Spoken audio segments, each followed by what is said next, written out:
everybody, and welcome to another episode of Northern Heresy Podcast. I am your host, Rick, and I am with Yay! Go on then. As always, I'm Kyle. I'm here to talk about your strange and lesser delved into rules and things. You are turning into the bit of a rules guru at the club. Yeah. They like to approach me whenever they don't want to look at a book. Yeah, I've noticed that.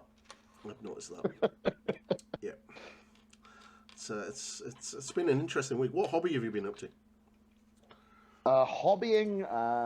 So currently I have my drop pod force away at the painters. Ooh. Looking forward to fielding 3K of nothing but drop pods. Nice. Did my first drop pod assault earlier in the week. Nice little tester at 2,000 points. Did it work? And it went really well, but I need more data.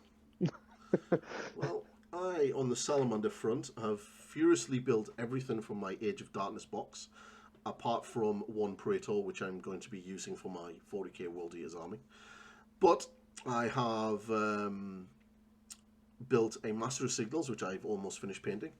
My Librarian finally arrived. Apparently, my Librarian was sat on my windowsill for 3 days, and I didn't realise because the postman had dropped it through my window because it was raining, but it slid down the window and it was sat on my windowsill inside my front room, behind my blinds and my curtain, and I didn't see it at all. And I was about to send a really snotty email to Forge World going, "Where's my model? It's been a week." And the postman delivered another package, which was other parts that were for the Salamander project, and went, "You know that parcel is in your front window where I left it?" And I was like, "Pardon, what?" So I moved my curtain, and there it was. And I was like, "Yay, everything's here. No need to send a really snotty email to Forge World." But so I've got my Librarian. He is almost painted. And what do you think of the Librarian kit? It's really nice. Like, I don't know what they've done in regards to... So obviously I've got Vulcan, and I've got the new Librarian, and they're basically the only two resin kits I've got from Forge World at the moment. And you can see the difference in quality straight away with the Librarian. It's cleaner, it's crisper, it's a far better... it was just so easier to put together and to paint, whereas... I'm really looking forward to the updating the Primarchs, because the Primarch models are beautiful. I presume your Librarian model came in what, 5 pieces? Let me grab him. So there was 2 arms, main body. No, there was the psychic body... hood in the backpack. Nope, the psychic hood is built into the body. So you've got the body and a leg, and then you attach the other leg. Then the cape comes in essentially 2 parts, which is kind of got the shoulder pauldrons. So, sure. So you've got one arm and the cape, and then you've got the other arm and the rest of the cape, and that kind of joins together to create the big cape. You've got the loincloth and the buckle at the front. It's not like the old days where you would get a cape in 2 parts, and it would never look like one cape whenever you put it together. No. Well, it does look like one cape. The seam is actually really well, cleverly done. That's the word I was looking for. The seam. The seam. But I would say it's about 9 or 10 parts for the kit. So. Okay, that's a fair amount. It's really nicely done. It slots together really well. Did it come with multiple weapon options or arm options, or was it really just a head swap and that was about it? Basically got a head swap, but the hands are basically, the gloves are separate. So so basically the axe and the hand glove is separate, and the hand reaching out forward with the glove is separate. So if with a little bit of conversion you could probably switch out that hand for a sword, or at least cut the arm at an elbow and attach that to the model. Sure. So you could probably give it a pistol or change the weapon if you really wanted. The head options is obviously you've got the bear head or the helmet. And then there's obviously the power has some weird little crown on him, doesn't it? It has a little sort of third eye, which is the one I've used because it just looks so cool. Hmm. So yeah, Especially with salamanders being like that charcoal color, I'm sure it does look real. It makes that crown pop out. yeah, it's been fun to paint. He's almost done. I've just literally got to do the backpack and a little bit of detail work on him, and the gloves and the leather work, and then he's good to go. But obviously, yesterday I got even more reinforcements.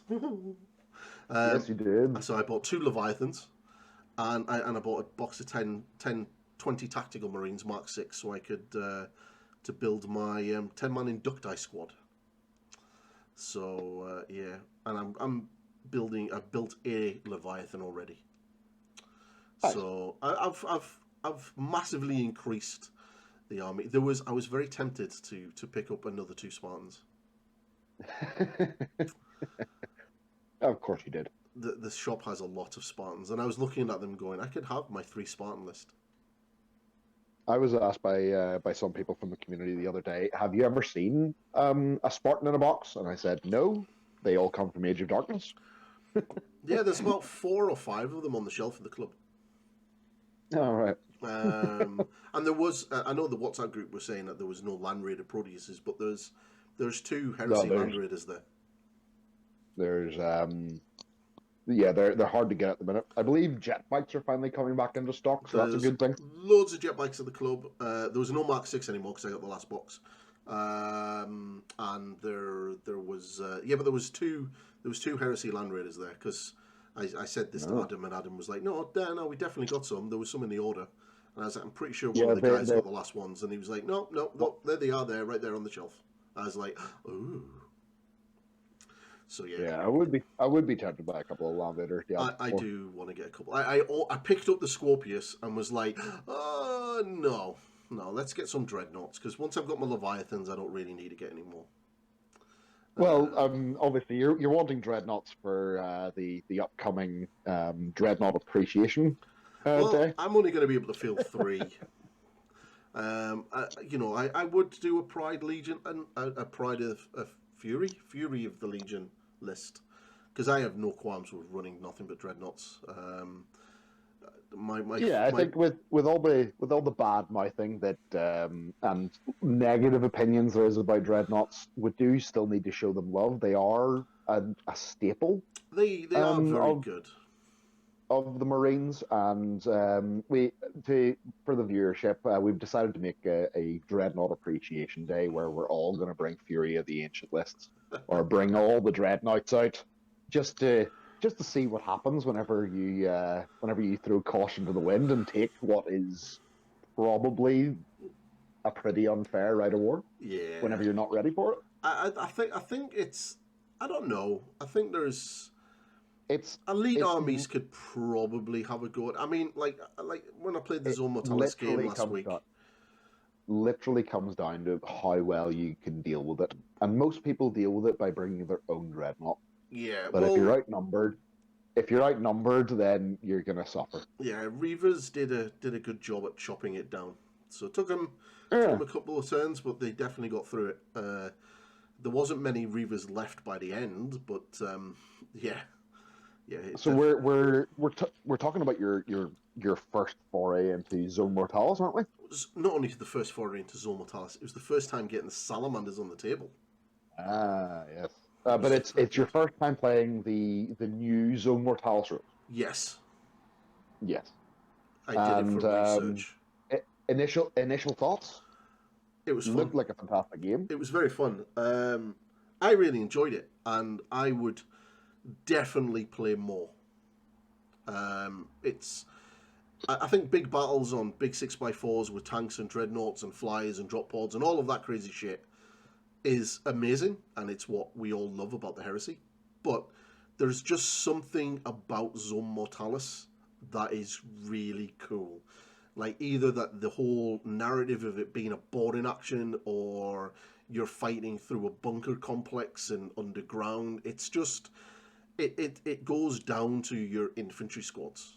That's it. Yeah. It's guys versus guys. It's nothing. There's no great big crazy ass tank that's going to drop a pie plate on your head. Yeah, I mean the biggest thing that you can field is a dreadnought. once every 1,000 points. So, yeah, and even speaking to Matt, we said that, you know, in going forward, we would even say like Leviathans can't be taken because they're too big. Now our board I believe they can't because they're too big already.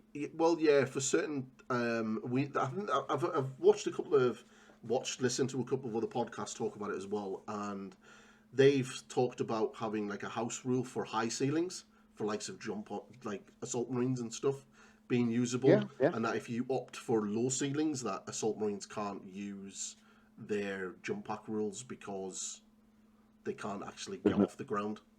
Yeah, they'll just slam themselves into the ceiling. So I think it's a really cool concept. So because you guys were doing your narrative event, I asked one of the lads, like, what's the crack? And he went, the word bearers are attacking this planet. And I was like, cool, so the traitors are attacking. Matt, you're attacking me. This is a salamander ship. Come at me, bro. And he was like, I will. So he did. And it was carnage. Absolute carnage. I think it ended 11-9. Did it flow well? Did you see much difference from like the regular tabletop game? There's definitely some nuances in it. There's different things. Flamers doing what it can do. Obviously, the reactions are entirely different. Reinforcement points are a huge game changer, like such a massive game changer. But we'll get into them when we actually go through it. But they are such a game changer. I brought a librarian alongside my praetor. My librarian didn't get to turn up until turn 5 because I didn't have the reinforcement points to get him onto the table. So if we hadn't have rolled for turn 5 and got turn 5 to be played, he wouldn't have turned up. Yeah. So, and he kind of did some stuff when he turned up. That's always good to hear. But more all in all, the reinforcement points are the biggie. That's what's going to catch people out. Because the list building, you have to build your list with your reinforcement points in mind. Yeah, because not only do you have the standard like point limitations, but then these reinforcement points, which you do accumulate more over the course of the game. Yes. But it's a set limit that you get at the start, depending on the mission that you play. Yeah. And then. And they're not just used for bringing units in. You can manipulate the siege initiative roll as well. And you can also, whenever your enemy deploys, you can spend points to deploy your own stuff close to them, I think. No, you can. So basically, you've got access points. So you can basically flank, or you can come in from their table edge, and essentially, if you come into your side, you only pay the reinforcement points for what that unit is worth. And then if you wanted to come in on the sides, you'll have to pay an additional reinforcement point. And I think if you want to come in on their table edge, you have to pay 3 additional reinforcement points. But if you've got inherently gain access to like the deep strike rule, it reduces the cost of that reinforcement by 1. So you can teleport into a ship. So it's kind of cool that way. Yeah, because it penalizes you in way and rewards you in others, depending on how you built your army. Yeah, it does. But we'll get there whenever we get through the pages. So for anybody reading along, we're starting on page 170 of the. 170 of what? Did you just die?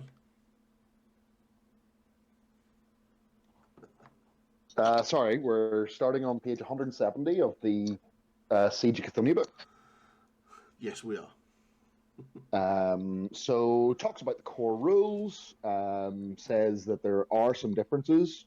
Terrain is a special consideration in Zone Mortalis because there's a bunch of different terrain types that you're able to use and take. Yeah, it includes your rules for your walls, your doors, your access points, and your like the barricades and just the general like debris and stuff that you're going to find in a Zone Mortalis game. Yeah, because it was mine and Matt's first game, we didn't really do much with doors. We basically went, if you can move through them, You just open them. Yeah. Yeah. And we had a couple of barricades across some of the corridors, and we just basically counted that as like -2 to your movement. Yeah. And you've got to cover save if you stood right behind them. Yeah, so there's a large section on, I think it's actually it's 4 pages of terrain in the book, which is quite surprising. As I say, the likes of it goes through how you move through terrain, the terrain pieces in general, what happens whenever you interact with doors, whether they're open or closed, controlling them, destroying them. Overriding the doors so you can close them on your opponent, which I think is funny. And then a bunch of like your hazardous terrain, your ladders, your hatches, your stairways, that sort of thing. But that's all really cool. Coming then to measuring ranges, it tells you about how you're going to measure things. And it's affected by some of the terrain types that are used in Zone Mortalis. Like you need to have that direct line of sight. If a door is closed or in a closed state, as it's called, you can't see through the door. No. You need to get rid of that before you can do anything. Yeah. And it makes special mention of barrage guided fire rules, so you can't use those things without having line of sight. Yeah. Which is really cool. Yeah, it is. The reactions for Zone Mortalis are really interesting because they are so good. They use a completely new reaction set compared to Age of Darkness. Yeah, there's one of them. The only exception is advanced reactions can still be used. So the likes of your Legion specific stuff, Interceptor, things like that. Yeah, I got to use both of those. Oh, very nice. I'm actually, you know what? I know people give a lot, and we kind of give a little bit of shade to the Salamander Legion reaction, but you know what? It's actually really good. In the right circumstances, it's really good. I turned my tactical squad into a pretty nasty tactical squad that were charged by some Reavers. Now, granted, they were charged by Reavers, so they didn't really stand a chance.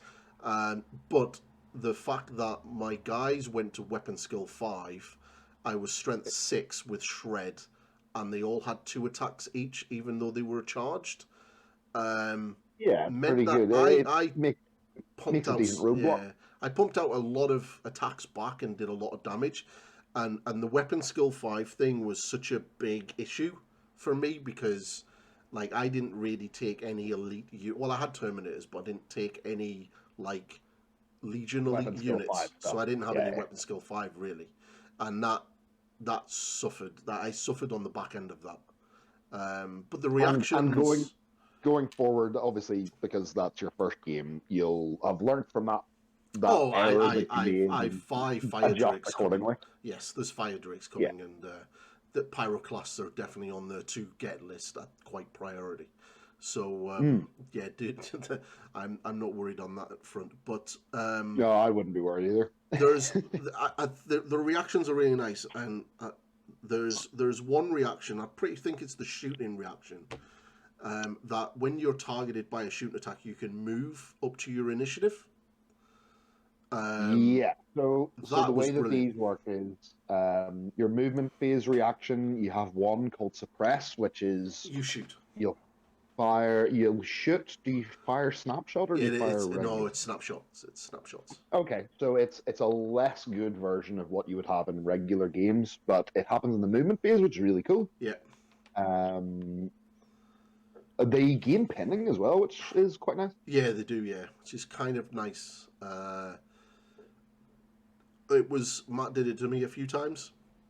There was, but the shooting one where you get targeted by a shooting attack, you can move, is so good because there's no limitation on where you can move to. So like in his, he come round the corner and like shot at my Terminators, and my Terminators just reacted by like jogging 4 inches forward out of line of sight behind the wall and got closer to the building where all of his Justarin were. And it kind of That's just cool. got me across the board a little bit closer so I could get in for a nice short charge on my turn. It's really quite handy. Very cool. So yeah, the movement phase reaction is the only one where you're able to shoot at people. Yeah. The shooting phase reaction, as you say, is to displace, so you're able to move away from people Yeah. whenever you think that you're going to be shot at. You move towards them. Oh. If you've got a Legion trait, Legion reaction that reacts in the assault phase that allows you to charge, if they shoot at you, especially like for tactical squad shooting because they can't charge, so you're not going to be charged at, so you can maybe get yourself a little bit closer so you yourself can get a shorter charge, or even using a reaction in the assault phase to charge something else. So you can, if you think beyond just that turn, there's a lot of synergy with some of the other things as well, which is quite nice. Look at us giving tactical insights. And then the assault phase reaction, did you make use of that at all? No. No? No. No. I think it's quite cool being able to try and fall back. I don't think Matt tried, because I think the assaults that we had were my two Terminator units and my Praetor assaulted his Justarian and Malahurst. And then the rest of the assaults were more his Reavers assaulting. My Dreadnought assaulted, but he didn't really want to fall back from the Dreadnought. He wanted to try to pin the Dreadnought in place.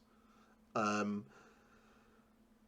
the two tactical squads assaulting at each other basically just turned out of handbags at dawn. They did nothing at all for like 2 turns. It was quite amusing to watch. But the combat in the game is brutal. Flamers seem to be pretty nice. Now, one thing, obviously, Wall of Death is only reacting on... there is something for Flamers, and you do get your Wall of Death for one of the things, but it's not really for Overwatch, because you can't Overwatch. Blast templates do additional damage, which is kind of cool. Yeah, it's the Firestorm and Shrapnel rule, so I believe everything is wounding on 1 better than it normally would. Yeah, which is actually quite good with my Dragon Breath Flamers, because they're already got +1 strength over the normal version of a Flamer, and now I was wounding even more. So, like, my Hand Flamers being strength 4 were now essentially strength 5. So they're wounded on 3s normally, which was kind of good. And they were still pumping out the D6 Wall of Death things at one point, which was quite funny to see. I could definitely build a couple of support squads with Flamers purely for Zone Mortalis. And a couple of maybe.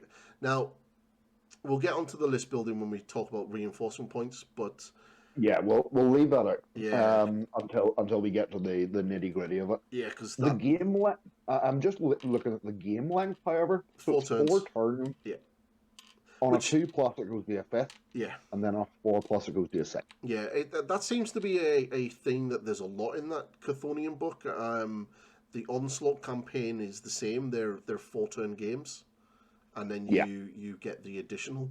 And I really like the fact that in the Onslaught campaign system, that night fighting is not just if a player wants it. It's the player who wins the roll off chooses if it's night fighting or not, which is really quite interesting.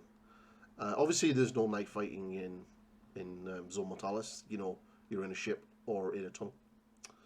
So, hard to be nighttime whenever you're indoors. Yeah, and I would, and you're pretty much within 24 inches anyway. So yeah. So there's obviously game length. The Firestorm and Shrapnel rules, so your Flamers and your blast weapons are going to be wounding you better. Yeah. You're going to be taking more morale tests. Oh yeah, so many. There's pretty much mini tests all the time. I'm just reading Nowhere to Hide as a rule. Yeah. Yeah. It's pretty brutal. Now, I don't understand how they're going to put like militia into this. Oh, well, I mean, you're just going to find that militia are just going to die in droves. Well, the thing is, with Zone Mortalis, you're limited to 15, a maximum of 15 models per squad, and So militia that squads basically start at 20. some do, some start at 10. Well, if So you're taking you're taking the it would grenadiers, yeah, it would require you to change up your provinces and things like that to be able to fit in. yeah. 10 grenadiers in a Zone Mortalis board are dead. They're dead. Um, they're not going to on last their very own. long. On their own, yes, I But would agree. yeah, but they're not really going to have anything. I would say that you could probably bring Sentinels, Yep. but after that, you've got nothing. Yeah, Sentinels are really your catch-all. Ogrins would make some really, really tough enemies to fight against in Zone Mortalis. Yeah, they would. They would. But it's such a fun, just a fun system. I love it. Yeah. So the rules continue talking about objective markers.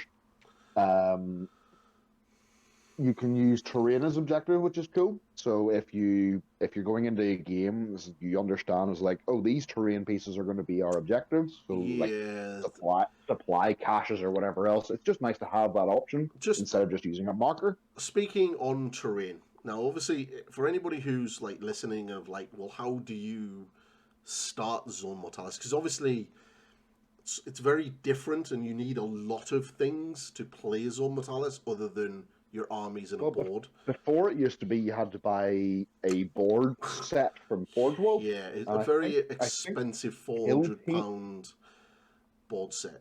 So yeah, and then Kill Team brought out a in comparison, very cheap plastic version of the same sort of stuff. Yeah, but it's not as good. So there's 2 boxes on sale at the moment. There's the new 40k boarding actions terrain set, which is what we used we only had one of those terrain sets, and we sort of mapped the walls out on a 4x4 sort of cobblestone type gaming mat. Sure. Now, obviously, you do get the actual gaming tiles, the cardboard sort of like board game tiles that you get with these terrain sets that from Games Workshop. Now, you could essentially use them. I worked out that to get a roughly 4x4 surface, you'll need at least 2 boarding actions boxes. Okay. And that'll give you double the terrain. So it's already cheaper than the original Zone Mortalis board, which come in at a whopping 400 quid. This is expensive. You're still talking about £230 for those 2 boxes if you got them from an online retailer and got your discount. If you're getting them directly from Games Workshop, you're looking at 260 quid.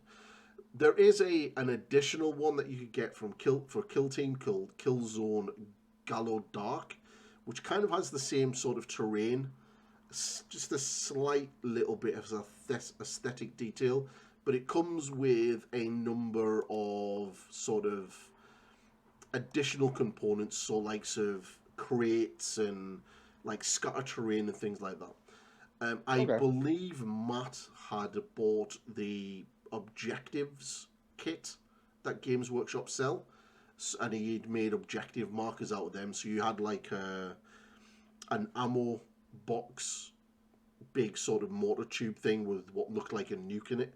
There was like one of those little cat crawler droid robot things.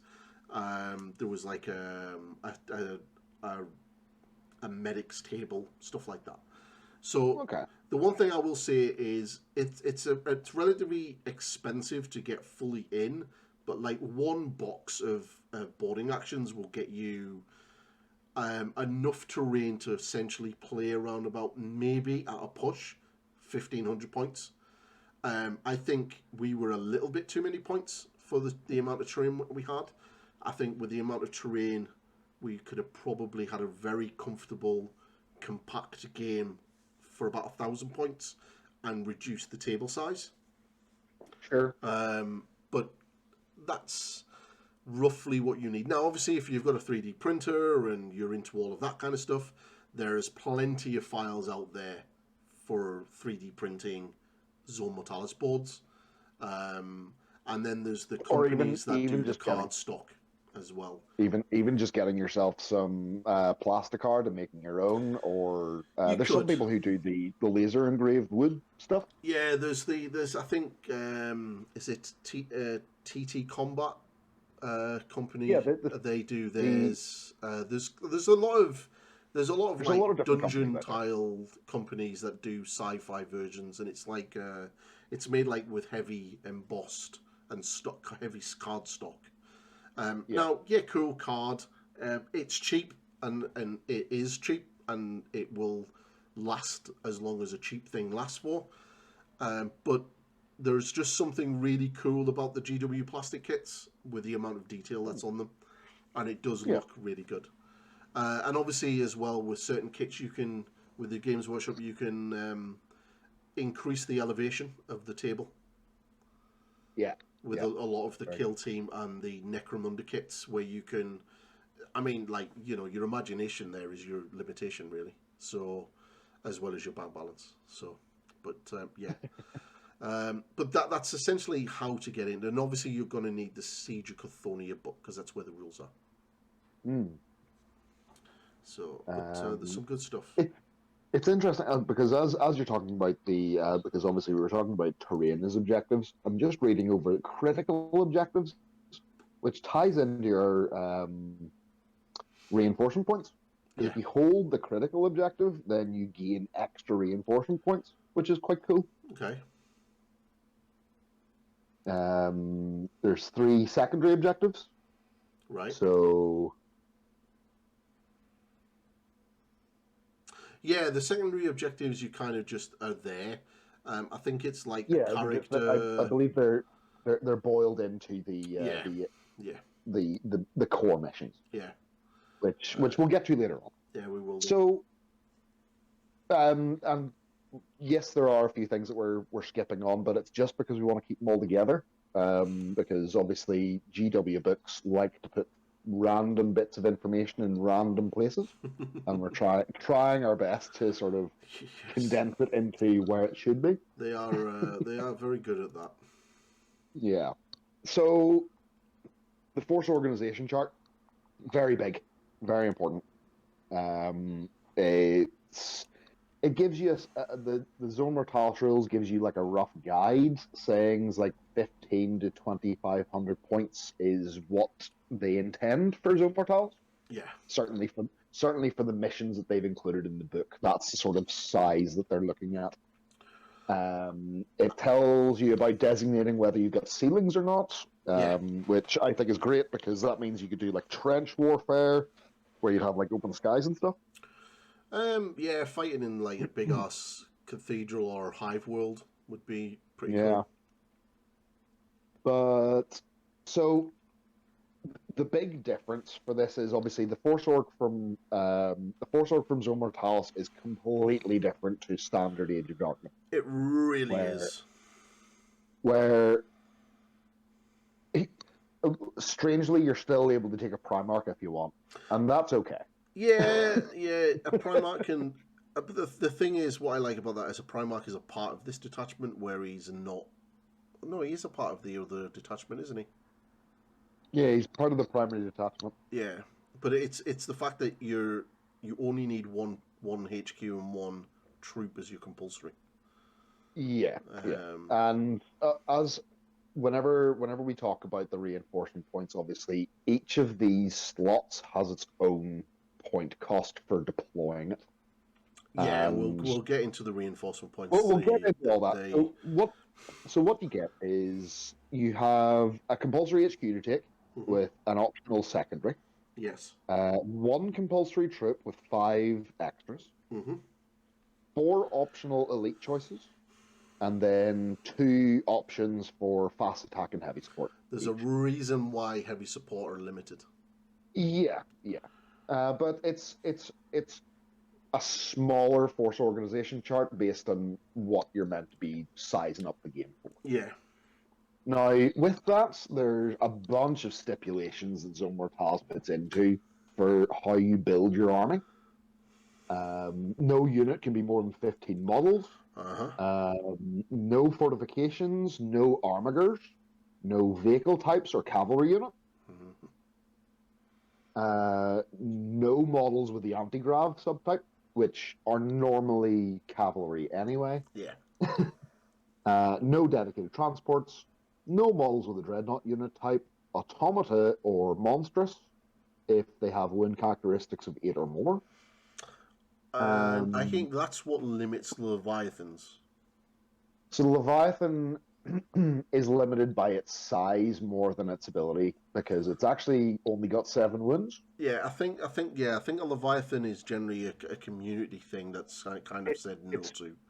It's just got too big of a footprint. Yeah, it has. Which is the problem for Zone Mortalis, which is why most people will stay away from it. Yeah, they would be, now bringing one, they would be brutal. Absolutely brutal. Yeah. They, because you can't get away from it. I would say it's easier to get away from because it's a heavy dreadnought and it can't run and it can't keep up with you. You run through a door and close the door behind you, and then it can't follow you through because it can't fit through the door. Yeah, but if you go into the corridors, you're dead.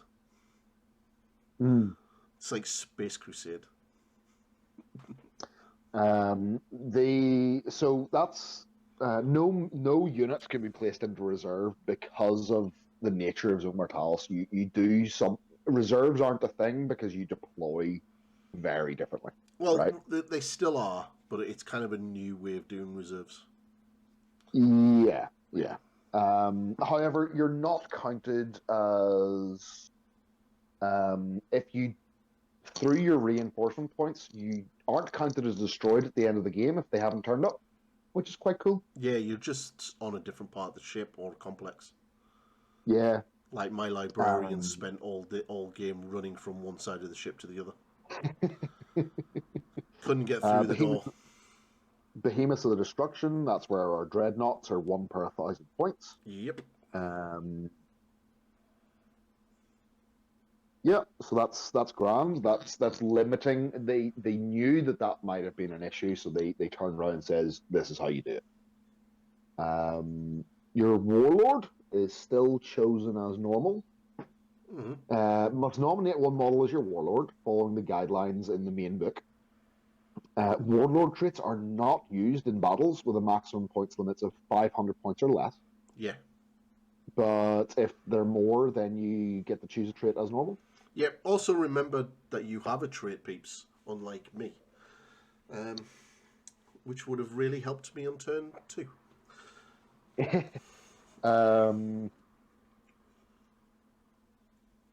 Yeah, so if it's lower than 500, you don't get a warlord. If it's above 500, you always get a warlord, but if it's under 500 points, you don't get a trait. If it's over that, you do, which most of us will be playing more than 500 points.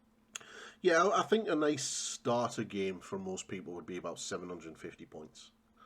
You can get quite a lot on the table. You've got a nice little space to play in. You're not really going to be taking anything too crazy because it's only 750 points. Yeah. And it's a nice little sort of a starter point, to be fair. The rules go on about selecting your mission. There's 3 missions, which we'll go into later on. It talks about deploying your terrain between you and your opponent. So depending on how much terrain you want, if you really care about that, whether you want it like heavily and densely packed or something a little bit more loose, you make it expressly clear about access points and whether there's a ceiling. Yep. Same for ladders, stairways, and hatches. Determining strategic advantage. So strategic advantage is a new term, which took me a while to actually find out what it meant. I thought it was pretty much really, seize the initiative. It really just means who's going first. Yeah. So both you and your opponent roll off as normal. The winner has strategic advantage and selects a battlefield edge. That becomes their battlefield edge. Then you place your objectives. Then you determine your reinforcement points, and this is Oh. it's so good, and just that little bit of extra complexity where you can just tell that somebody somewhere is going to have a little bit of an aneurysm, thinking, "How can I deploy what I have?" Yes, I did, because it came very quickly when I realised that I'd fucked my list up. One thing that I will say is C2 HQs, don't do it. Now you can do it, but Oh, you need to sort of look. The biggest thing I can say about reinforcement points is you need to, when you're building your list, you need to keep your reinforcement points at the forefront of how you're building your list. So you need yeah, to have a plan when writing your list of what you're deploying straight away, where your characters or your HQs are going, and what your plan for turn 2 and 3 is onwards for starting to yeah. bring units in. Because you can't just go, like I did, here's 1,500 points, let's go. And then go, bollocks, I can't get, because it really come very quickly once we started going through it, that I couldn't deploy the vast majority of what I had straight. Well, I could, because I'd taken Pride of the Legion, so my Terminators only cost 1 reinforcement points because they were now troops. Nice. But because I had the 2 HQ, which is essentially 8 reinforcement points just for those 2 models, Technically, yes. However, I'll make my own little comment there about is that. an that you technically it is, but in reality it's 6 because obviously I'm deploying my warlord straight away, and he now only costs 2 rather than the 4. But that's Yeah. still 6 reinforcement points. So, and Yep. you only get 2 reinforcement points at the start of every new battle round, and you only essentially get So the basic starting is points six. that everybody gets is 6. Now, 6. the missions dictate whether that number goes up or down Yes. and what you can use them on. Yes. But typically, 6 reinforcement points is what you get to play with at deployment. Yeah, and then you're And then gonna get another 6 over the course of the game. at the end of each of your turns, you get an additional 2. Yeah. It's really interesting, especially whenever you think about those 4 turns that are going to be always there. Yeah. Well, yeah, another 8. Yeah, you're gonna get them, Right. but it's and It's whether you can make use of them or not. yeah, and it's then when you have to think of your caveat of where you're going to bring those units in, because where you bring Hmm. those units in also has a reinforcement cost. So there's a Yeah, lot to think about, and it isn't a case of just I'm just going to dump everything here or I'm going to outflank here. It's like no, well you're not, because you don't have the reinforcement points to do that. So you have to you kind of have to sort of have a good set plan or a rough idea of what you're yeah, going to do before you even set up the game, yeah. which is kind So, of cool. to go over the point costs, just to put it all in perspective. So at the tippy top, we've got the Primarchs. Oh yeah, They they cost 8. 4 if you deploy them as your warlord on Or turn 1. yeah, if you take a Primarch, then it automatically becomes your Warlord. So this guy will cost you 4 points instead of 8. Yeah, Now you can double down on this if you're wanting to bring a Primarch and give him a retinue, so you're getting a squad and him in for those 4 points. I would bring a retinue. Now the thing that one of the mistakes I had obviously over Matt, who brought Justarin, who were a retinue. Yeah, Retinues don't cost anything, so you yeah, get them in. they get baked Yeah, into the point they get cost of baked in with the the warlord. primary thing. Where my Terminator squad that I had my Praetor in was just a normal Cataphracti squad, who I don't Yeah, have the retinue rule, which meant so they cost you that extra cost one. me that extra point because they were a troops choice. Now, if I hadn't have taken Pride of the Legion, that would have cost me an extra 2 points because they're an elite Mm, choice. So that yeah, would have been 4 points just to get that stuff on the table. So yeah, again, like your right of war is going to take into account here. Yeah, There's really is. so much that you have to think about, and it's not a case of just like, yeah, here's 2,000 points, let's wing it. I mean, Because my normal go-to would be, I'm just going to wing it. yeah, But for you Zone can't, Mortalis, you really can't. You have to plan. and I mean, I've been struggling so hard with building a Zone Mortalis list because I want to include that second HQ. Yeah, now I would really want a unit of 10 heavy marines with Kulrite with Volkite weaponry, or heavy flamers, especially probably heavy flamers with being Salamander. But that unit is 3 points, 3 reinforcement points. Yeah, so as I said, so Primarchs cost you 8. HQs normally cost you 4. If one of your warlords is an HQ, then that's down to 2. Elites are going to cost you 2 points each time you want to bring a unit in. Troops are where you want to be, with one only costing 1 point per. Yep. Fast attacks, 2 points. Now, fast attacks being 2 points is interesting because really the only thing you're going to take from that is Seekers. Yeah. Right?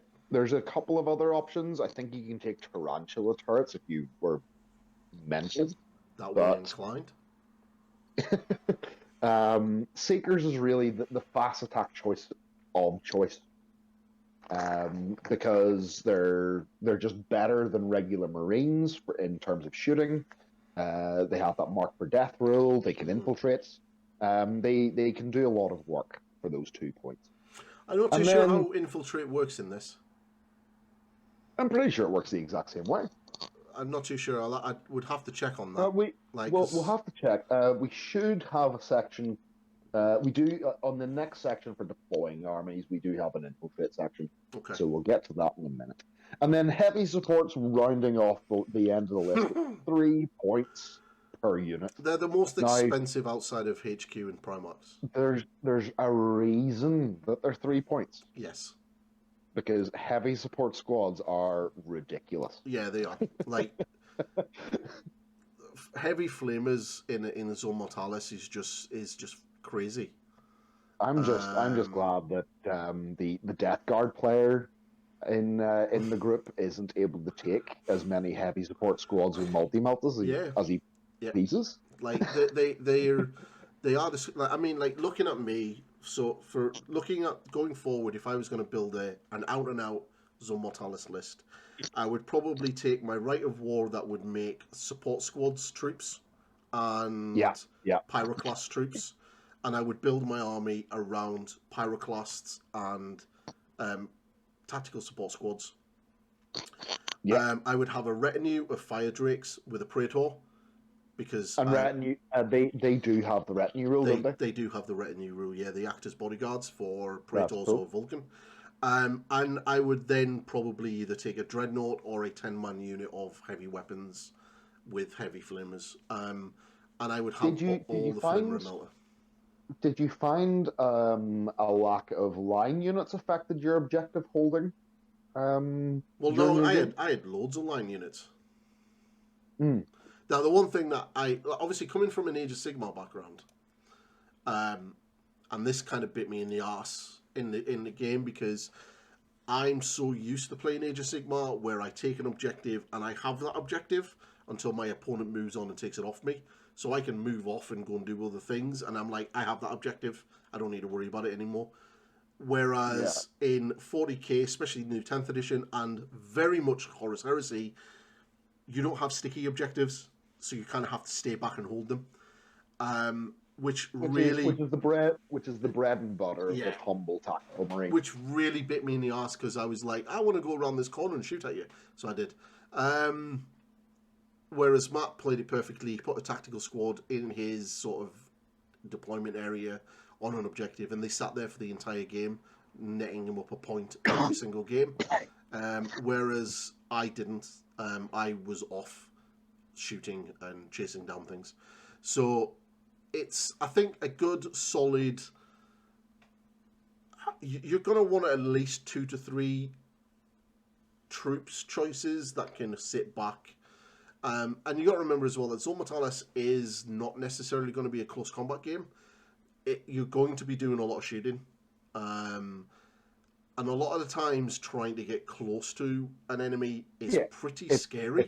It's a close quarters game, not a close combat game. You're like... Although I will say that once things get into confines and the fight starts, it is savage. Absolutely savage. Like, I think out of our game... there was not much left. Like, I think Matt had a full tactical squad, obviously, because nothing got anywhere near them and they sat on an objective, but his Reavers were like down to 2 guys. He'd lost all his Justarin. He had basically like 2. There was a big mitten fight in the middle of the board, wasn't there? Oh, that was like 8 Justarin versus a Praetor and 10 Cataphracti, and then obviously Malahurst with his shiny stuff. But yeah, that was absolutely savage. There was like nothing left of that apart from Malahurst by the end of the game. But it was just pure carnage, and because you're obviously fighting in such that just turned into a big fight in a room in the center of the board. It was brutal, absolutely brutal. But the fights on the outside of the table, there was lots of like gunfights going off, and then there was charging, and there was remaneuvers, and it was very thematic and very good. And I don't know if it was just because I was being a Salamander player. When 5 tactical support guys turn up with melter guns, I was like, not really worried. Which I wasn't. They did nothing, and then they died. That's always good. But that's a Legion trait, which I keep telling you is really good. But it was interesting, and I definitely think list building, you could essentially collect and build an army just for Zone Mortalis. Yeah. Like, you will never really feel out of it. You could really optimize the hell out of it, but there's some scary combinations that you could do. I would like to see Primarchs in there though. That would be funny. So as we're going through, deploying your armies, as we've said, is like it's all built around this reinforcement points. So if you've got 6 to start with, that's what you have to deploy your initial force. Yes. Everything else gets put into the reinforcement / reserve portion, and then will cost you your points to deploy them as the game goes on. Yep. Infiltrate is still a thing. Okay. So if you want to use infiltrate, you say during deployment, you spend the relevant amount of points to deploy that unit as normal, and then you place your infiltrators as in a regular game. Yeah. First Strike is the renamed and reworked version of Seize the Initiative for Zone Mortalis. So the player with strategic advantage may choose to take the first turn, unless the opposing player can attempt a first strike. This was fun, so you can use your reinforcements on this. Yeah, so after both players have deployed their army, but before the start of the first turn, player without strategic advantage may attempt first strike. They must declare they will expend any number of their remaining total of reinforcement points, not spent to place units, and you roll a d6. Now, it's normally on a 7+, so you need to spend at least 1 reinforcement point to be able to try and seize. The roll of a 1 is always a fail, but otherwise you can spend as many reinforcement points to try and make your seize better. Yeah. Now, basically, what Matt did, he spent 1, but rolled a 6 anyway. But now you could technically drop your warlord and his retinue on the table, and then go, I'm going to put 4 points into sieging the initiative, and it's on a 2+. That would leave you in a rather desperate situation with only having a single unit on the board. Yeah, but you've got a single unit, and then every turn after that you're going to get 2 points, which you could start bringing your army in. Then you could do it. You'd be mental to do it, but you could technically do it. Yeah. That would be fun. Yeah. But you'd have to deploy smart, like either in a room that's only got really one access door into it, and it's quite deep in your deployment zone, or... Yeah, it really comes down to the terrain of the board, stuff like that. You could. So then it talks about moving on from reinforcements. The reactive player chooses to declare a reaction response to the movement of a unit entering play. You may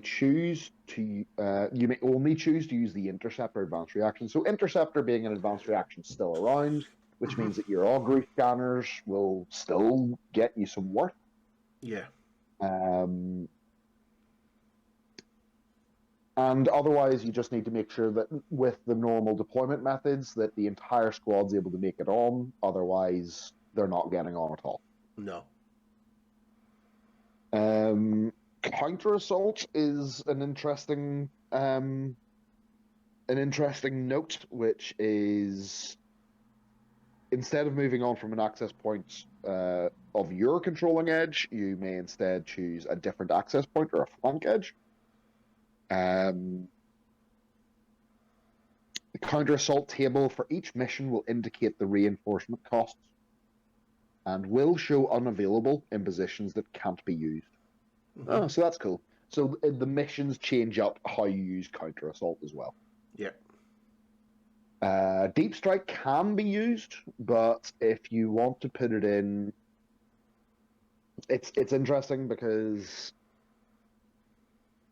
a unit with deep strike reduces the amount of additional reinforcement points it costs to be placed as part of a counter assault by -1, up to a minimum of 0. To a minimum of 0. So if you want to come in on the side, or into their deployment rather than costing like 3 points, then it would only cost you 2. Yeah.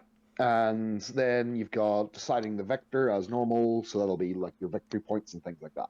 Yeah. And then we've got the 3 missions that they've given us. Yeah, we played the first one. And then as I'm flicking through, they also have a shiny Apex mission, 2 Apex missions, which we'll talk about after, right? So the first one is nice and simple, sector control. So it's broken down into 4 quadrants of the board, and you do a counter strike, champion of renown, and blood toll for your secondary objectives. So these secondary objectives are, so for a counter strike, if 2 or more units from the opposing force are destroyed simultaneously at the same initiative step, then no player scores victory points. However, the player who doesn't get first turn, so strategic advantage, gains 1 victory point if the first unit of any kind to be completely destroyed belongs to the opposing player, which I think is quite cool. Yeah, it's your version of First Blood in Zone Mortalis. Yep. And obviously, if you wipe out a unit at the same time, then you don't get the point, which is cool. Champions of Renown, so for any enemy models with the character subtype as removed as a casualty in a challenge, you score a victory point. And Blood Toll is for each unit in the army selected as either an HQ or an elite choice, you gain an additional victory point. So it punishes you for taking really elite armies in some of these scenarios, it seems. Yeah, it does. But then that's where your rights of war and your various things change where those units are coming from. Yeah. Will help. So victory conditions of sector control is you at the end of each game turn, you gain a victory point for each sector you control. It's nice and easy. The game ends in a draw if it's equal point. The reinforcement points start at 6, so it's your bare bones game. You're not getting any like crazy extras. You're just getting the standard rule set from the Zone Mortalis rules. Yeah. Deployment seems pretty standard as well. And then first turn is personal strategic advantage goes, Mm-hmm. unless first target's happened. Critical objective is used, so that means that one of these zones is going to be activated and get you extra reinforcement points if you end up holding it. And the counter assault, you can do system override to affect doors. And the counter assault is it has a little table for whether you're an attacker or defender. But for this one, it is exactly the same. So if you want to do a counter assault, it costs you 0 extra if you want to bring them on from your own edge, +1 if you want to put it on a flank, +3 if you want to put it on the enemy's table edge. Yeah. It's a pretty decent game. It's got its own deployment map, which is it's a 4x4, and you have a 12-inch deployment on either side, opposite sides of the board. It's pretty basic, and is really where you should start whenever you're playing your first mission, I think. For the first one? Yeah. Yeah, we did that. We used that for our first game. Yeah. Now, the second mission, there's a few slight differences. It's called Sweep and Clear. Again, it's that victory conditions of you're wanting to control table quarters. You're starting in table quarters. So that's something. It's using the same 3 secondary objectives. The strategic advantage is the exact same. Yeah, I think all of them use the same You do secondaries. 6 reinforcement points. Any reinforcement points not used are retained, and both players gain 2. So this one is both players gain 2 reinforcement points at the end of each game turn. So it takes a full round, and then you both get 2 extra points. That's the same as the first one. Okay. So basically, yeah, you seem to get 2 per turn. Really, the only difference is the deployment map and the special mission rules. So you don't get the critical objective from the first mission. So you still have door overrides and you still have counter assaults, but the table's a little bit different. Yeah. Where both the attacker and defender, if it's player edge, it's 0. If it's anywhere else, it's 2 points. Yeah. Which is kind of cool. You've got the center of the board, which is a no-go zone whenever you're deploying, 18 inches in diameter. And yeah, table quarters for deployments. That's pretty good. And then we've got the third mission, so Stratagem Assault. So this one has a little bit of a different one. So if the attackers win, if at the end of the battle they have at least 1 unit from within the defender's deployment zone. If the defender has no units within the defender's deployment zone, so the attackers win if they are in your enemy's deployment zone and there's no defenders. Defenders win if at the end of the battle they have at least 1 unit within the defender's deployment zone and the attacker has no units. Okay. If at the end of the battle, both players have at least 1 unit within the defender's deployment zone, or neither player does, it goes to victory points. Right. Secondaries, the same. Reinforcement points is slightly different. So the attacker gets 6, the defender gets 8. Ooh. And then the rest of the time, it's just standard accumulation. Special rules, we've still got door locks, we've still got counter assault, which has its own table. The attackers this time is 0, 1, or 2, if it's the enemy player edge. The defenders can't deploy to the enemy table edge, though. They can only deploy to the flanks, and it costs them 2 points. Okay. That makes sense, because they've got slightly more reinforcement points, so... Yeah. The defender's deployment zone is much smaller. It's not the entire board across. It's like it's 24 inches in the middle of your board edge. Right. So you lose 12 inches either side for your 4x4, which is kind of nifty. And then you get this thing called Lockdown Protocol. At the start of the first turn, before any models are moved, the defender may select any 3 door terrain to be locked, which I think is funny.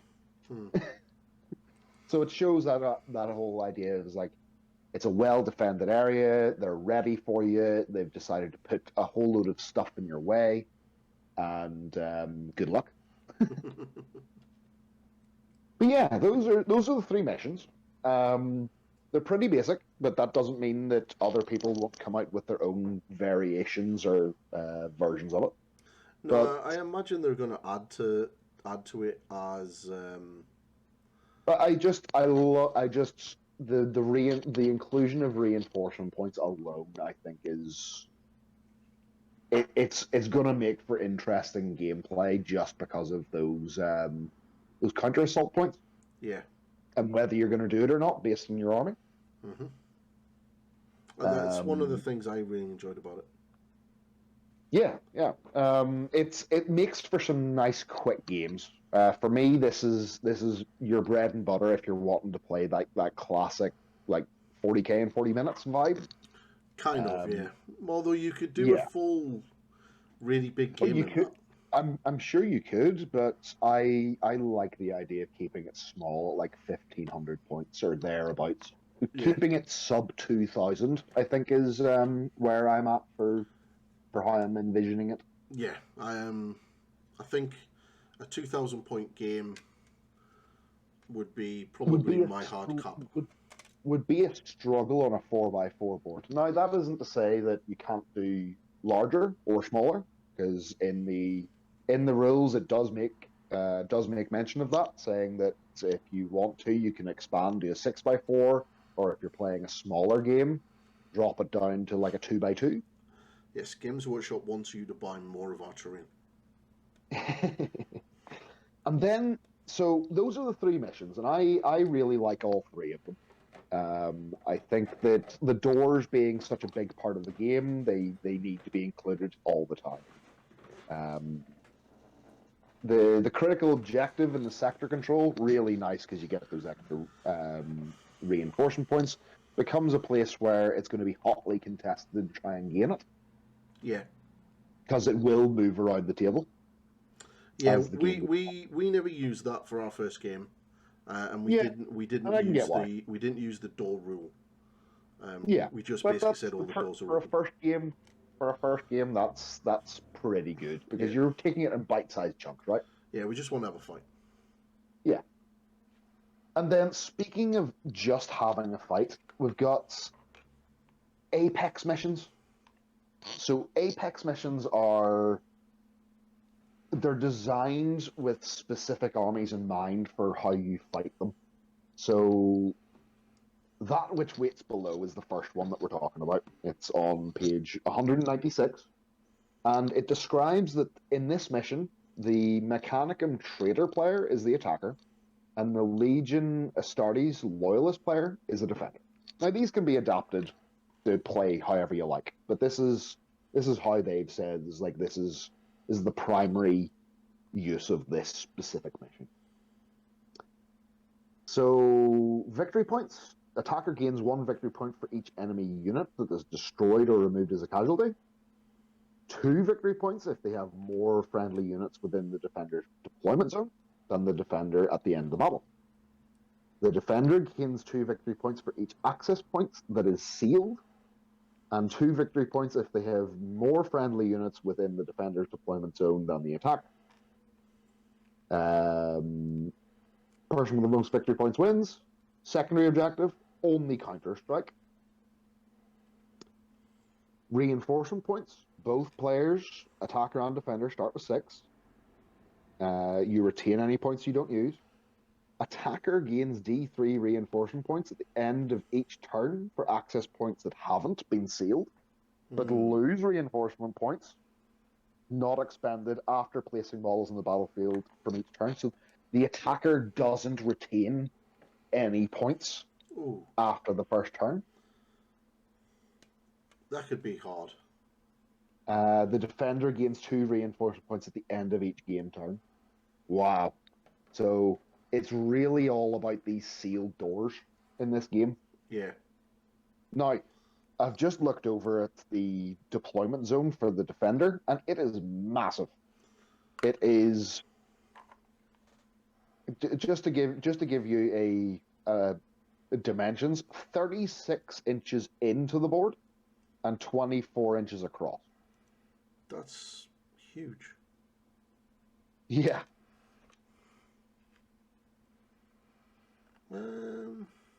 Yeah, I suppose this is more. Well, it's they're defending, so they've got more of their ship to play in. Yeah. Deployment goes into saying about attacker places units within either 6 inches of an access point on their battlefield edge or 6 inches of an access point on either flank edge. So they get to surround you, but the defender has a massive area to try and cover. Yeah. You've got your door overrides, you've got your lockdown protocol, so you can lock your 3 doors. Sealing bulkheads is done at the end of the assault phase. Okay. If any model from a unit that is not engaged in close combat, pinned or falling back, is within 3 inches of an access point, it may attempt to seal the bulkhead. Controlling player must roll 2d6. If the result is less than the lowest leadership characteristics of a model in the unit, the access point is sealed and may not be used to deploy any models for the remainder of the battle. Okay. So you need to roll underneath your lowest leadership in order to seal a bulkhead. So with Marines, you need to roll 7 or lower. Oh, less. So you need to roll 6 or lower on 2d6 to seal the bulkhead. Yeah. Does it have any additional rules for things like tech marines and stuff like that? Not for this one, no. That would be it doesn't kind of care. Cool. It would be cool. It would be. If you have like a tech marine or something that they're able to like counter assaults, pretty much if you're a defender, you only get to bring them on from your own table edge. Yeah. And for the attacking army, you pay an extra point if you want to bring them on from flanks. You can't put them in your enemy deployment zone. Well, that makes sense.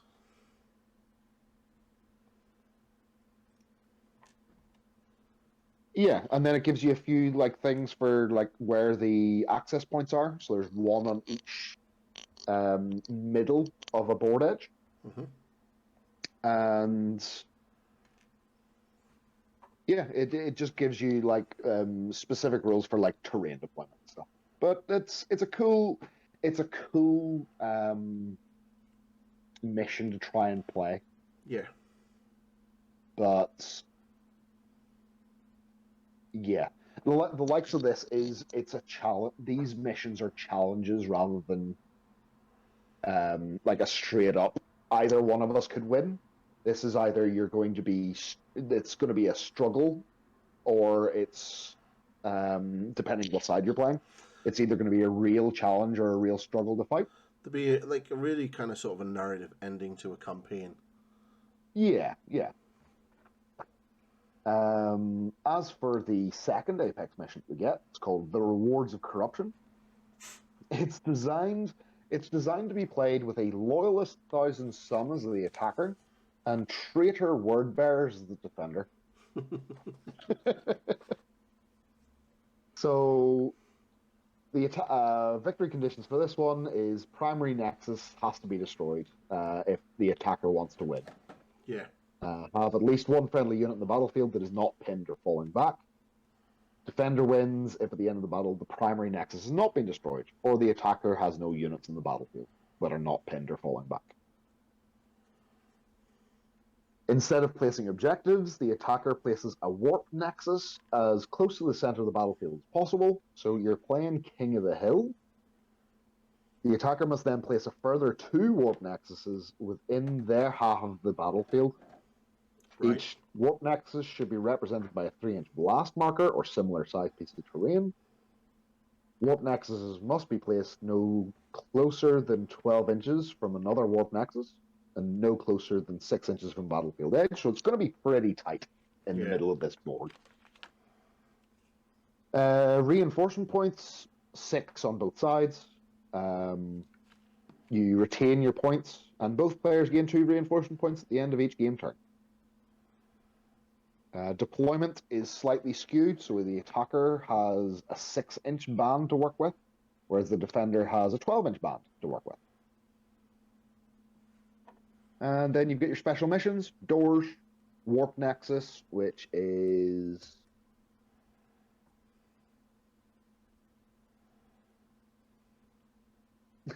the defender, so the Word Bearers player, may, by expending 1 reinforcement point, may have an infantry corrupted unit from their reinforcements deploy within 6 inches of the Warp Nexus instead of an access point. Which is kind of cool. Controlling player of any model with a Psyker unit that is part of a unit that is not engaged. So you need to use a Psyker from the Thousand Suns if you want to try and destroy the Warp Nexus. You roll 2d6, adding 1 for every additional friendly model with the Psyker unit in base-to-base contact with the Warp Nexus. The Warp Nexus is successfully destroyed on a result of a 10+. So very difficult to destroy. And then... Ooh. The Warp Nexus is successfully destroyed as a result of a 10+. If the Warp Nexus is not destroyed, the unit suffers an amount of wounds equal to the amount of models in base contact with it. Ouch.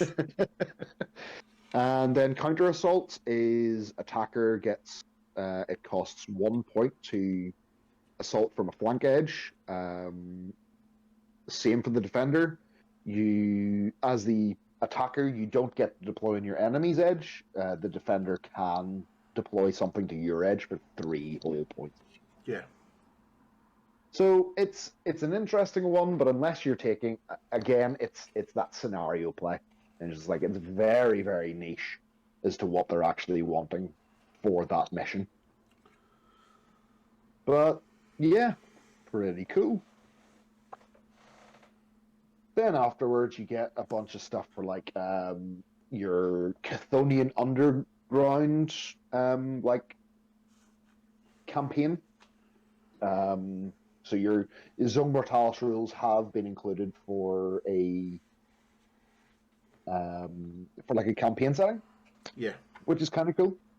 Which gives you a bunch of different types of terrain pieces again, and then has this really cool victory chart.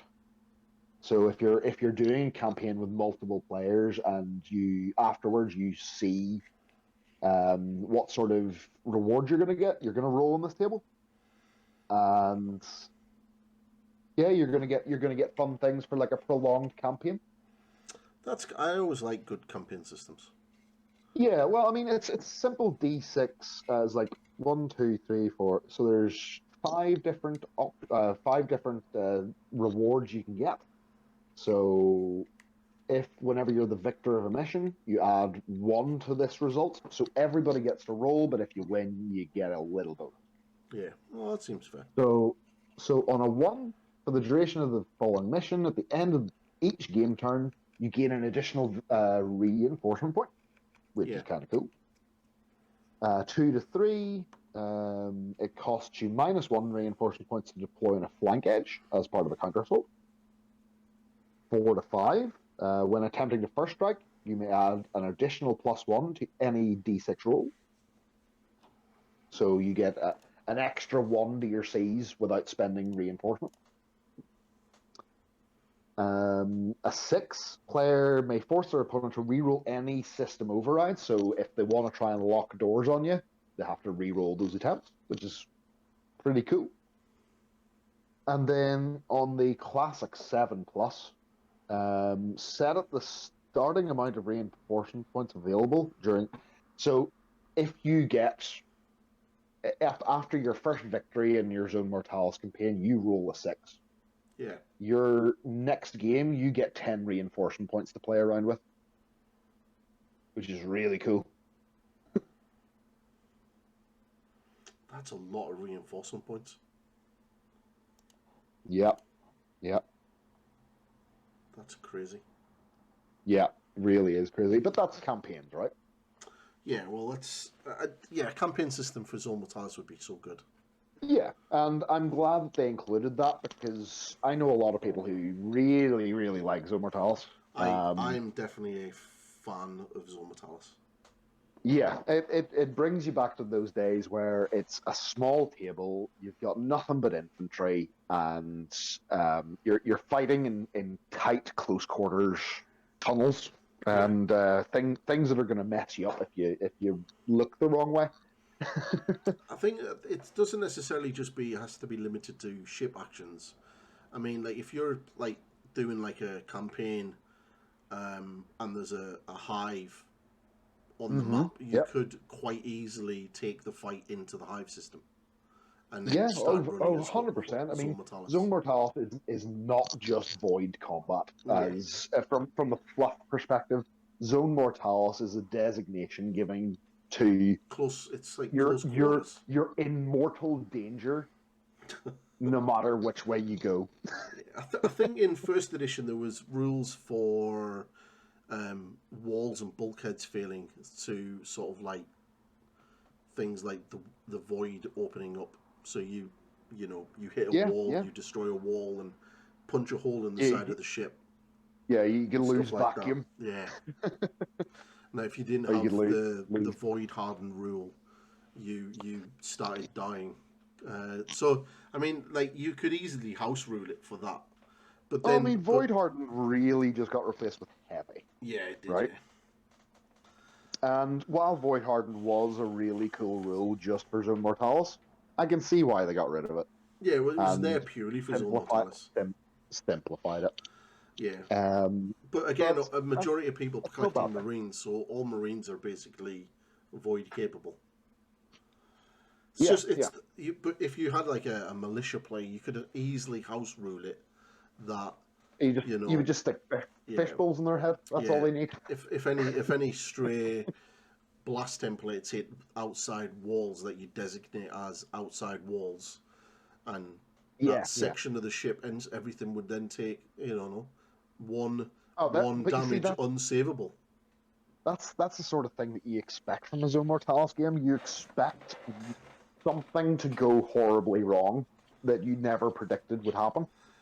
Yeah, yeah, And the likes of that is like there's rules in there that I've only just glanced at, which are like if you destroy a door and there's an enemy behind the door, there's a chance you can be crushed.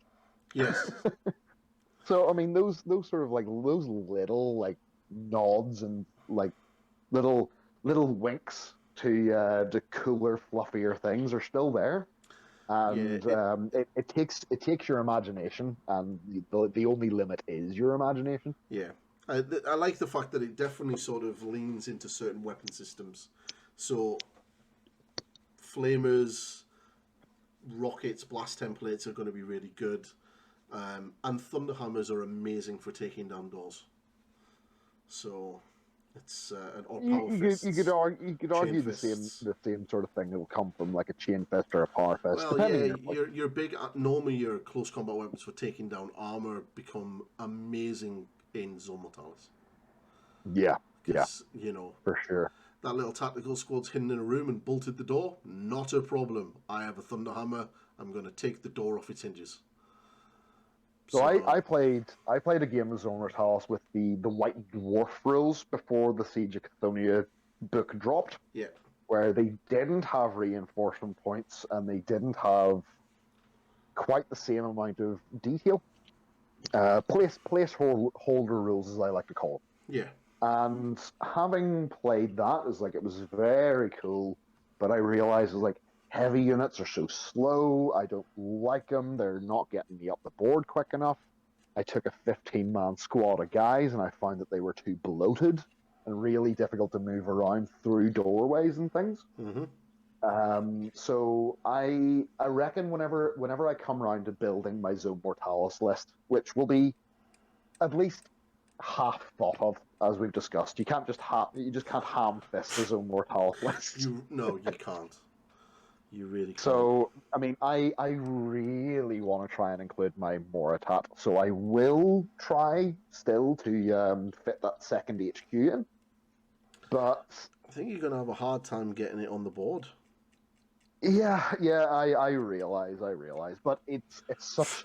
I mean, if you're not taking a Moratat and some destroyers in Zone Mortalis, I think it's a crying shame because that's what they're designed for. Well, I don't use them. My Legion pretty much doesn't use them. You'll get your Pyroclast, and then you're pretty much doing the same thing. Kind of, yeah. Yeah. War crimes are barred unless it's with Promethean, and then it's all good. Flames. It's perfectly legal. But I'm not overly too sure if Space Marines can abide by the Geneva Convention, to be fair. I know the Space Wolves don't. No, they do not. Or at least yours do not. No, I'm a very different player. Yeah. But I thoroughly enjoyed it. I'm definitely looking forward to more games. And I think the more you play it, the more you'll pick up the little additional rules that it throws at you. And once you've got everything being played, it will definitely become very strategic. So yeah. Definitely. Definitely be keeping wary and keep it in your mind about the reinforcement points, though. Yeah, that is the big takeaway that we have. Yeah, I think they are so key, and a lot of you really need to sort of keep it at the forefront of your mind when it comes to list building and deployment, because like if you either one of them are not sort of taken into consideration, then yeah, you're really going to throw yourself into a world of hurt. Well, I mean, I personally have considered, because the reinforcement points have been in the forefront of my mind, I've been thinking, right, well, on a typical game, I start with 6, and you're definitely going to get to turn 4, which means that you're going to get those 6 reinforcement points from the first 3 turns. Yeah. And then you'll get a unit in the 4th turn, or 2 units, whatever you got left. But after that, I've tried to design my force that after that 3rd turn, I'll have everything on the board, and I'll have nothing left to bring on with reinforcement points. Yeah, you should have.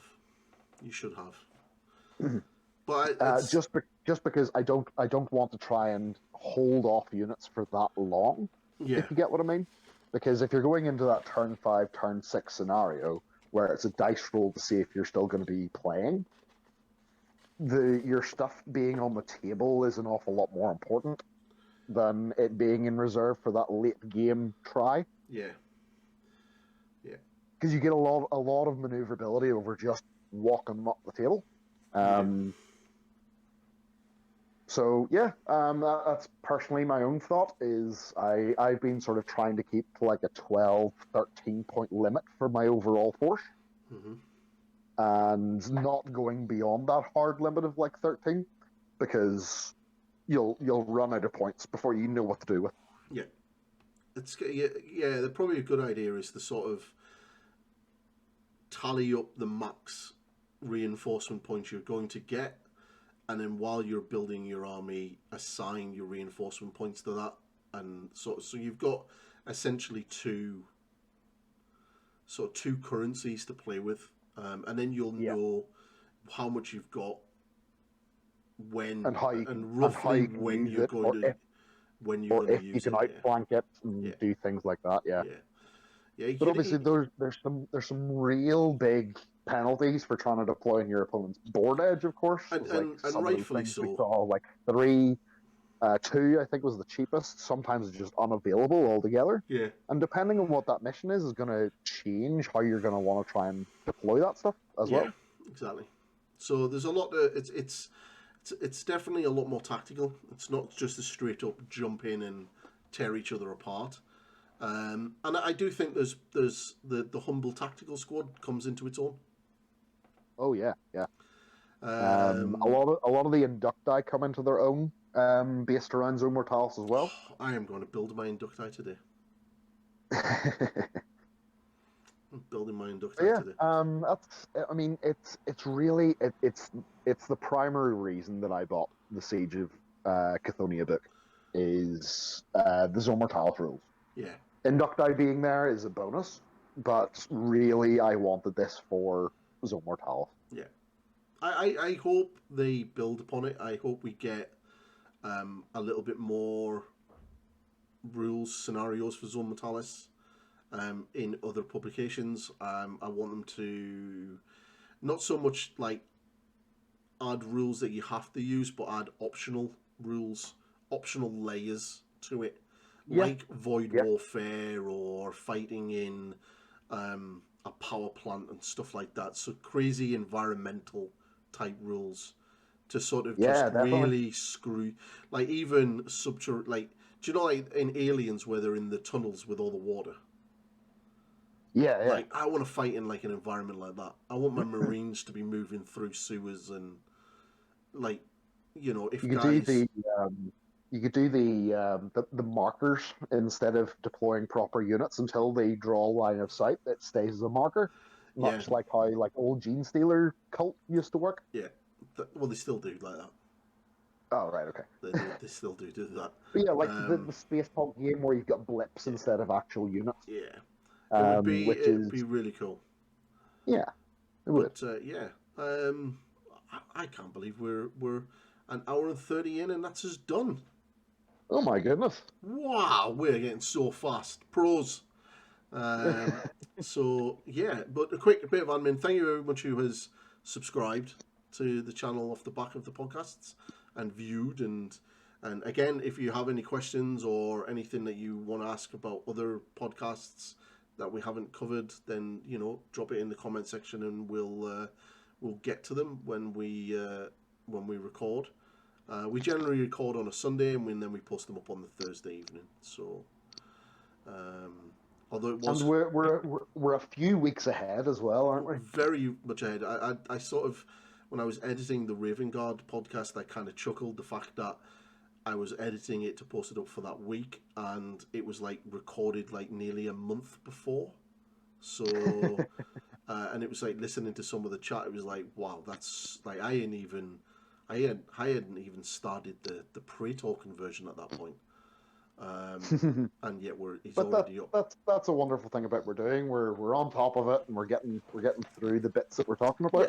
Yes. There's going to be, and we've even got a somewhat sort of schedule worked out as well. Yeah, which is kind of good. So we've the Warhammer Fest kind of threw a little bit of a spanner in the works because we had something to talk about with the preview, which turned out to be not so much of a preview, and well, it was for Epic, I suppose. And I believe, I believe that there's rumors that we might hear something from Gen Con and stuff at the start or end of August.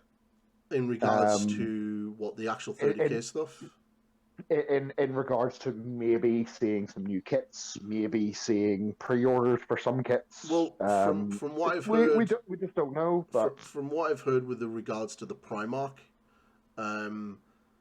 the Primarch is not due out until the end of autumn, which is looking at to be the end of November, beginning of December.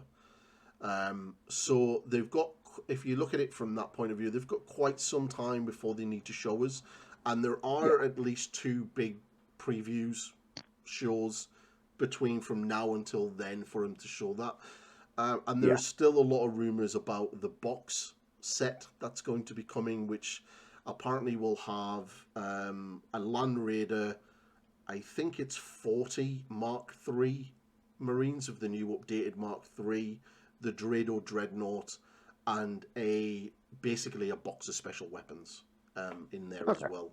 And that's apparently going to be how they're going to launch these new plastics. But again, that's rumours. The one thing that you can guarantee is there's a new Mark III kit coming. There's a new Dorado plastic kit coming, and there's a new Primarch coming in the autumn.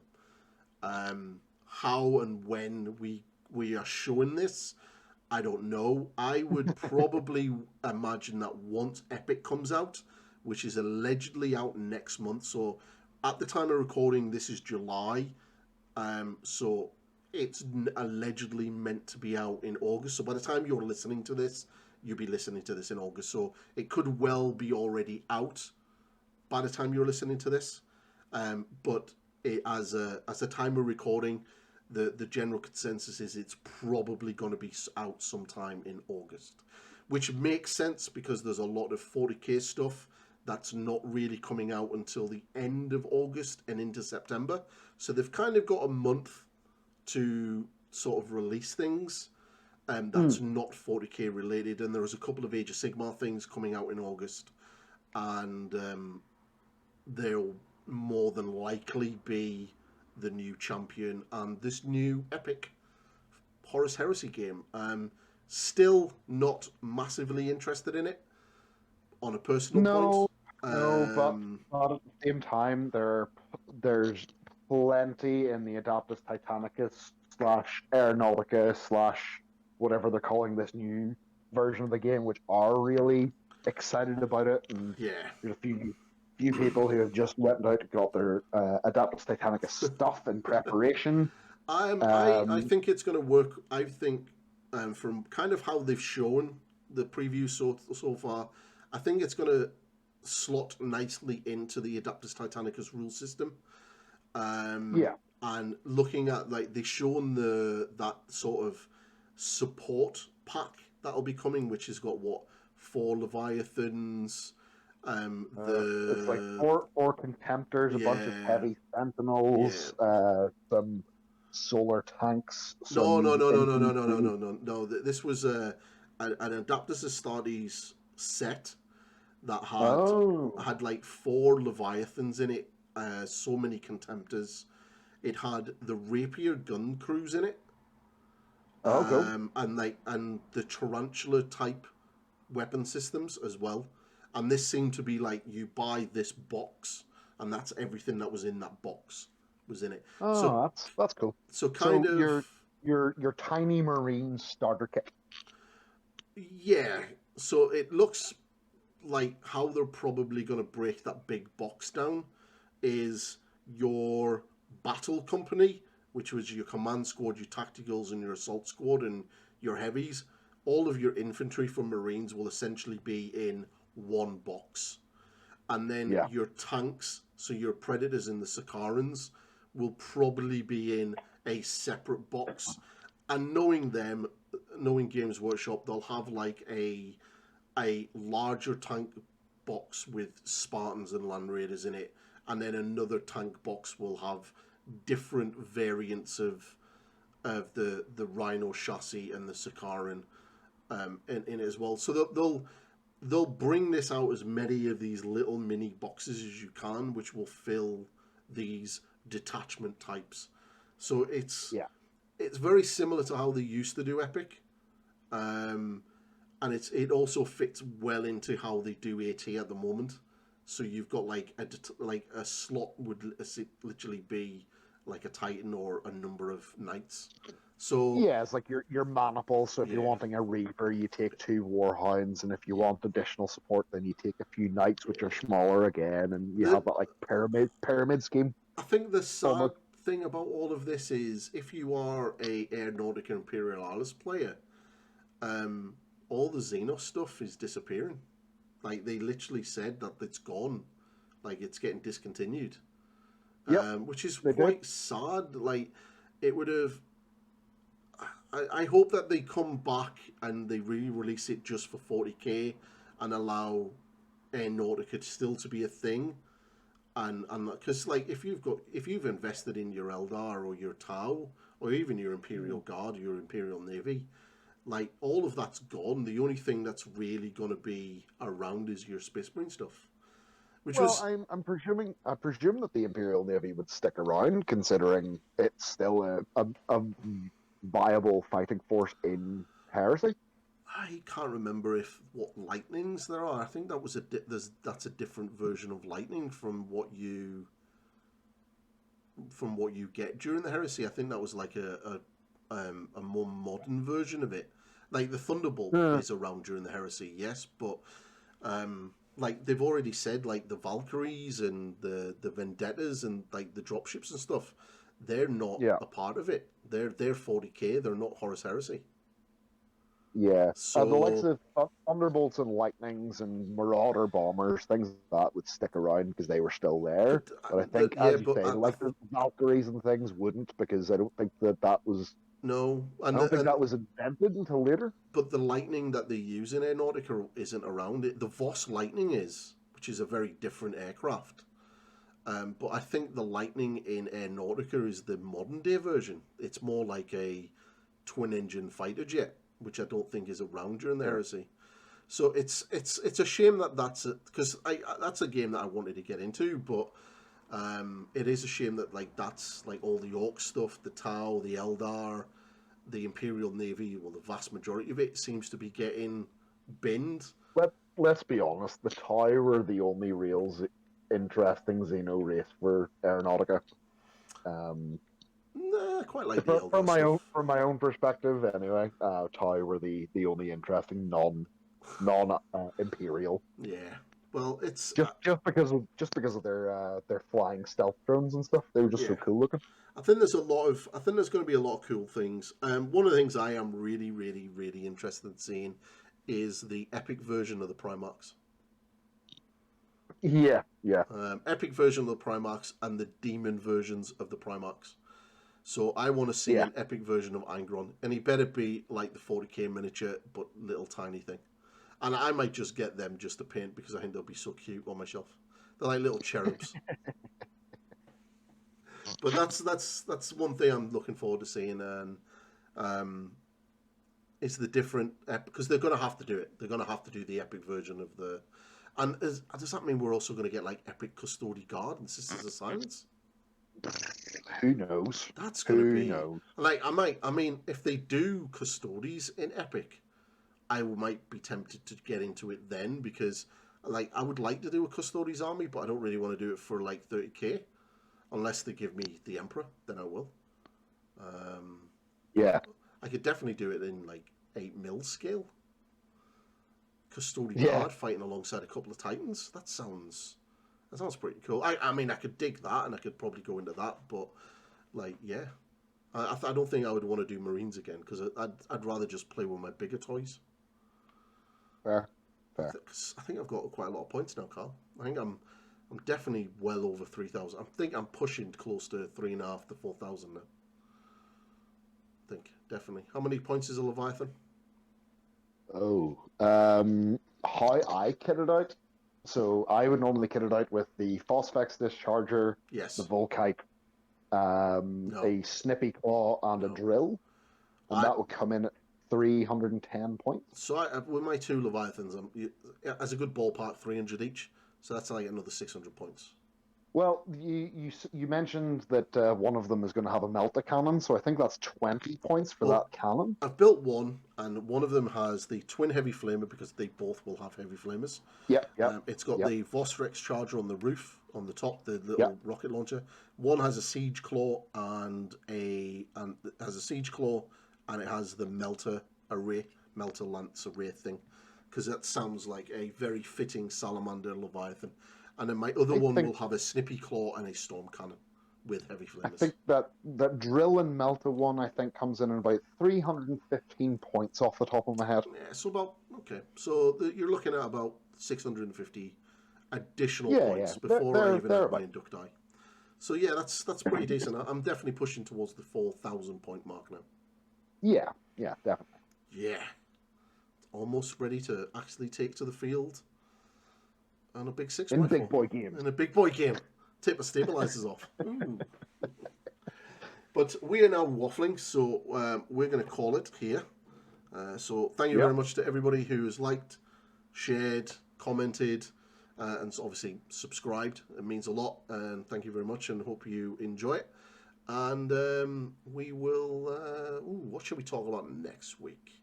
Librarians. Let's do librarians. Yes, librarians and all the psychic power. Librarians, they're fun. Not the Thousand Suns, because Thousand Suns will be a completely separate thing altogether. Yes, they need a podcast all on their own. But Yeah. librarians alone, because I'm a very big fan of librarians. I got a feeling my librarian is going to be a firm mainstay of my force. Oh, it's interesting to hear, and I can't wait to talk about librarians. Yes, they're very good, and I will fight their case for you next week. So if you have any questions about librarians, drop it in the comments, and we'll answer them next week. And please, if you've got any of your own viewpoints of Zone Mortalis that we didn't pick up on, let us know. Yes. Yes. Please do. Also, because the only way that I can know more is if people tell me. Also, a big shout out to the Lost Legions podcast, who were shown that the 3 Spartan meta is real. Well done, guys. Well done, guys. Thank you. Thank you for showing this. It makes the dream stay alive for 3 Spartan meta. And Kyle hates it. Yes. I'm not the only crazy person on the internet who thinks this is a viable way of playing your army. So yes, but also go over there and give those boys a subscribe as well, because they do some good stuff. They do some really good stuff. They do. So right, I will say goodbye and close it out here. Any closing words from you, Carl? Nothing else from me. Just keep on playing, and we'll see you next week. We'll catch you next week, peeps. Goodbye.